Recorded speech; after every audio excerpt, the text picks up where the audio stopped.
buhay dito sa planeta. Okay, ito po. Tapos po ay, ito po ay nakalagay dito, ay kailan program, January 1, 2023. Last year pa ito na program, 8 a.m. Tapos po, status, ang status ito po ay, ito ay agreement. Ibig sabihin, ito ay kasunduan ito. Hindi ka kasunduan ng community. Kalawarin po. Okay. Pagkatapos po, nakalagay dito, ay ito po ay irreversible, irrevocable, ang validity kasi po ay totoo ang creation, nilikha ng ating Ama, ang buong creation. Maliwanag po, kasama ka po sa nilikha ng Ama. Kaya ikaw ay kawangis at kalarawan ng ating Ama. Amen? Amen. Kaya pagtingin mo sa salamin, sabihin mo, yan ang pinakamaganda na nakita. Ikaw pa rin. Amen? Ikaw ang pinakapogi na nakita mo sa salamin. Amen? Amen. Palapakan natin ang Panginoon. Kaya wala pong pangit na ginawa ng Diyos. Amen? Okay. Kasi yung iba, ang lakas ng inferiority complex, mali yun. Okay. Kaya totoo po na tayo ay mayaman ang ating Ama. Mayaman tayo, mga kapatid. Ano? Kaya huling panahon na ngayon. Kaya ito naglabas na. Okay po, ngayon, kaya nga po, ay, ito ay irrevocable, hindi pwedeng i-revoke ang dokumento nyo, hindi pwedeng i-reverse ang dokumento mo kasi nakapattern yan sa creation, nakapattern sa universe. At yan po ay tinubos ka ni Kristo. Amen? Amen. Binayaran ka na kanyang dugo. At ikaw po ay binalik na sa Ama. Kaya ikaw ay tagapagmana ng buhay na walang hanggan. Amen? Wala tayong reliyon dito. Amen? Ano? So, nagmana ka ng buhay na walang hanggan, yung secret trillion, bariya lang yan sa Panginoon. Amen? Amen? Walang katumbas po ang inyong kaluluwa. Ang pinakamahal po ang kaluluwa mo. Amen? Kaya sabi ko, napakalagay. No, bariya lang yan sa Panginoon. Okay po. Tapos po ay, nakalagay po dito, ay, ito po ay ang ating sikreto, bakit tayo nalaman ang mga katotohanan na hindi pinagyaman ng Israel. Tandaan po natin ang Kristo galing sa Israel, ang mga propeta galing sa Israel, ang mga apostol galing sa Israel, tinanggihan nila lahat ito. Pero tayo, diyakap natin ang Kristo. Amen? Kaya tayo ang pinagpala. Amen? Amen? Okay.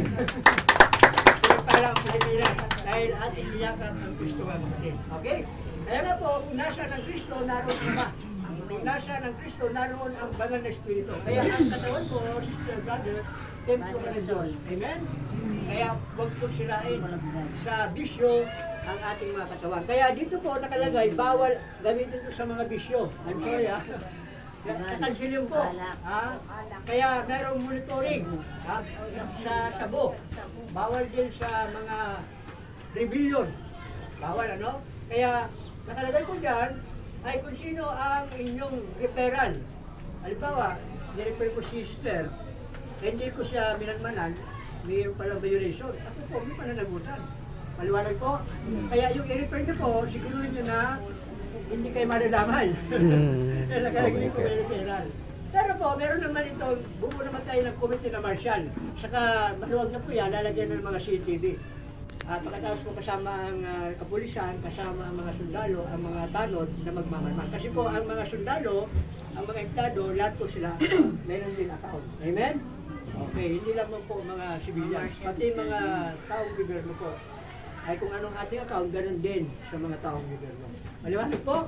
Yes. Kasi ito po ay pangkalatas. Pero, kung ayaw niya po itong tanggapin, wala tayong magagawa, hindi natin ipipilit. Pero, sa program, ito ay sa kanya talaga. Eh kaso ayaw niya nang tanggapin, wala tayong magagawa. Tama po ba? Kaya po yan. Kaya, siguro naman tayo dito ay tayo ay masayang tumatanggap na mula sa ating Panginoon. Kaya tayo nandito. Amen? Amen. Yeah, okay, di ba?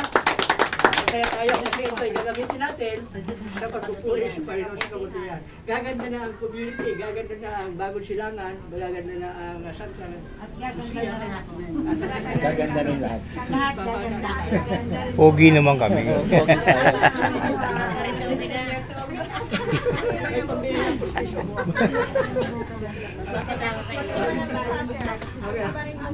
Iba na, ano? Kakapunta tayo sa First Class Hotel, 5-star Hotel, kakapunta ka na ng New York, tapos pasal ka sa Japan, pasal ka sa Singapore, punta ka sa Canada, amen? Dahil yan ay... Basta lagi niyong tatandaan, hindi kailangan kayo ay dito magpayaman sa lupa, dapat sa Diyos kayo magpayaman. Amen. Dahil yan, kung ano yung dumating tayo, tayo. Ganun din tayo alis. Okay. Lagi tayong merong kapakububaan. Huwag natin ito ipagyaban. Maliwanag po? Lagi lang masumpangan na tayo Nahulog na naman. yun ang pagkatapos po, walang iwanan. Tayo nagsimula sa tama, tayo ay magsama-sama ng matagalan sa tama. Amen po? Amen. Hindi naman tayo babago. Sakali na merong gusto, ayusin ka agad. Diba? Hindi naman maalis yan eh. Pag-usapan. Pag-usapan. Ipag-reconcile ka agad. Diba? Yeah. Kasi lahat naman may solusyon. Huwag nang palaguin, huwag nang palakin. No. Kasi po, yung sakit ng isang kaliglingan, dama ng buong Buong katawan. katawan. Tama po ba? Tama. Kaya ito ating mahalin, ating ingatan ang pinakamagandang samahan na nagsimula sa Perusia, nanganak sa Silangan, naiwan pangulis din. Lagi ding tatandaan. Lagi ding tatandaan na walang imposible sa Diyos. Yes. Kasi mababilis yung taga Santa Lucia, palakpakan naman. First born, ano? Tapos, pinanganak niya ay bagong silangan. Bagong silangan, bagong silang. Oo. Silangan eh. Bagong silang. Silangan eh. Bagay na bagay yung ano, Bagong silang. bagong silangan. Ah. Kaya lang mayroon tayong barangay na ano, barangay ano yung Pasong Putik. Barangay Nakalagay Pugot, po, mas maganda nakalagay yung sa pangalan natin. Tagpulin, Santa Lucia, first born. Nakalagay sa Tagpulin, bago silangan, second born. 42,000 tayo, yung pinakauli, 42,000 born. Bagong silang tayo. Okay. Pero po sa siyudad, tayo ang Quezon City ang first born. Maliwanag po? Quezon Yan. City. Palakpakan natin ang Panginoon. Yes. Tayo ang first born.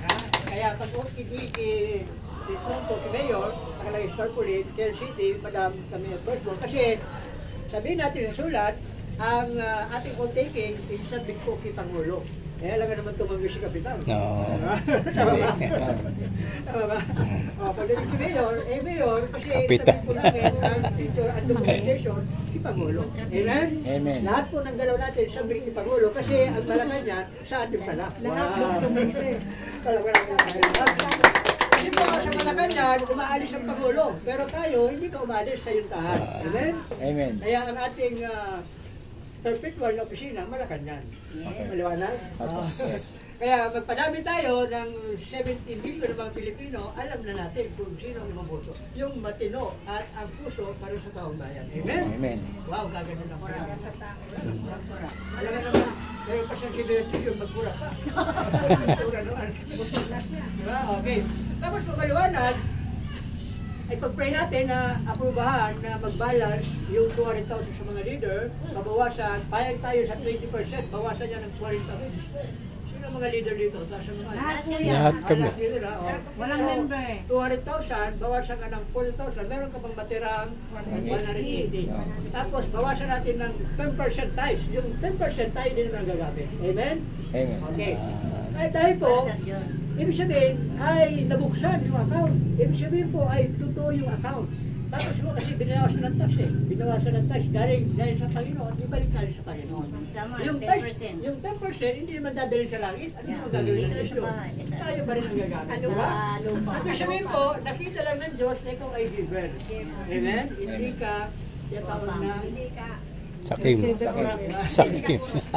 Holder lang, holder lang. Ayaw ibigay. Okay. Ngayon, ay yun po ang mga mahalaga na nilalaman ng dokumento nyo. Ito ay unique. Ano? Ito ay authentic. Hindi tayo namupya kung kani-kanino. Hindi ito galing sa rekto. Tanda natin ha.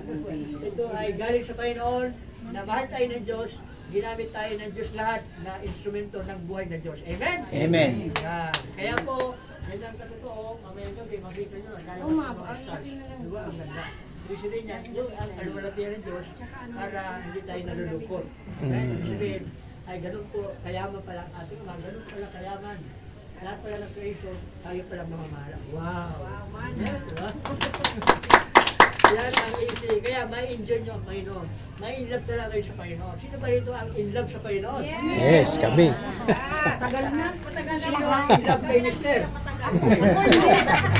Hindi. Hindi ako in love. Nag-aaway ah. Kasi wala na eh. Naghahanap ng meron. Pahiwatig ka. Pahiwatig. Ano mo si Mrs.? Ha? Dalawa pa nga eh. Mahal talaga. Nilagdagan. Anis siya, anis. Parang kasabihan yun. Hindi, dalawa kamay mo eh. Di, yakapin mo ng dalawa. Lumalabas ng mga pagmahal. Kasi ayaw niya magbawas, nagdadagdag. Hindi ang marunong magmahal eh. Pero ito ha, ito lang, Mrs. Blackpit, ang kabiling iyo sa aking Mrs. Pastor, kung ikaw ay nangaliwa, putol ang iyo. Dami ang puputulin oh. Bakit yun pa? Marami naman puputulin. Ba't puputulin mo ba? Nagtago na. Paano kung nagtago na? Sa'yo na lang.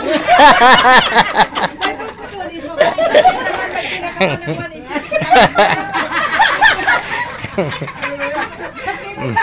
Hindi, ang puputulin kasi 1 inches na lang. Eh, matalim nung gunting. Never mind.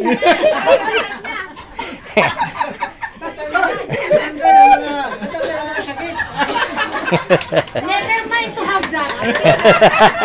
Dapat, sinabi pala ng asawa ni Pastor, nagot ka putulin kita. Sabi ni Pastor, dapat putulin.